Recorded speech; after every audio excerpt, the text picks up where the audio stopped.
Do you think that this is also the kind of investment that Zambia should be looking to make in a coach? We shouldn't be too quick to change coaches? For me, that's the philosophy that we should embark on. Malama, usually, because if players, let's say if they're going to be under 20 players playing for the under 20 national team, they will be maybe playing for that level for about 3 or 4 years. There are some players who will be playing for the under 20. They are 16. There will be 17 still play for under 20, 17, 18, 19, and eventually there will be 20 years. But what we see nowadays is somebody has been given a contract of 2 years. Before you even apply what you intend to apply to this set of players, you are sacked, you are shown the exit. So for me, I think it's about patience. And also, one thing that we should be doing, even the coaches themselves should embark on, is upgrading their qualifications. I think it's now possible you can go to Europe, go to different parts of the world, and improve your coaching badges. I don't see so many Zambian coaches taking that route. We are comfortable with having first D license. These are minimal, more like entry into coaching, and we are done. So for me, I think Zambian coaches, together with even the federation, should help these coaches to upgrade their qualifications. In that way,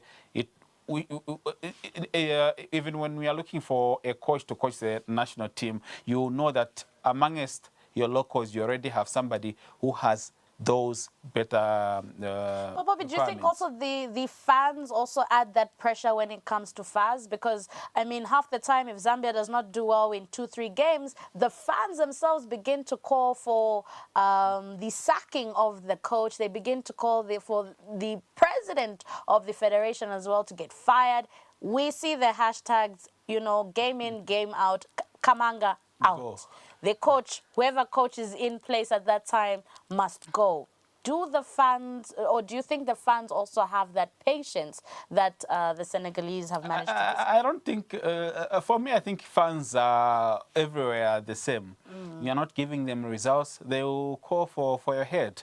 They would want you to be sacked. I think even in Senegal, it could be the same situation. But let's look at where they are coming from. They've been to the AFCON, they've been qualifying for the AFCON, they even qualified for the World Cup, but we've never been to the World Cup. So in as much as we invest in these local coaches or so, I think if they are going to be doing well, I don't see the reason why fans will rise up and just go for your head. But all in all, I think patience, fans are stakeholders. In as much as they are stakeholders, sometimes we know that the FA is appointed, or rather elected, by councillors. Councillors also represent different clubs across the country. So these are clubs where we have different sets of fans. For me, all I believe is, I think coaches should just do their job. Fans, let them talk. Fans will never stop I like talking. that. Or maybe the federation should ignore the fans and just do their job. Because usually the pressure, the amount of pressure comes from the fans. And maybe concentrate on doing your job. They should just concentrate on doing your job. Give the positives, and eventually fans will be silenced. He came out also saying, and I quoting him from a BBC interview that he did, said, I think God told me to end the match. He saved me during the BBC interview. And this was after he said he could have died from a heat stroke. What do you make of that whole situation that Johnny put the whole of Zambia in? It was, I think, a heated moment for Zambians, together with Janice Kazwe himself. He's saying he did not know what was happening. That's his position. CAF, I think, did do some investigations, and for them not to have maybe come out or imposed any sanctions, I feel whatever he said is the truth. But it was unfortunate. We've got different regions, and when you go to that part of Africa where the AFCON was held, it's a different situation altogether. It's quite hot in West Africa. For me, I believe him. I understand him.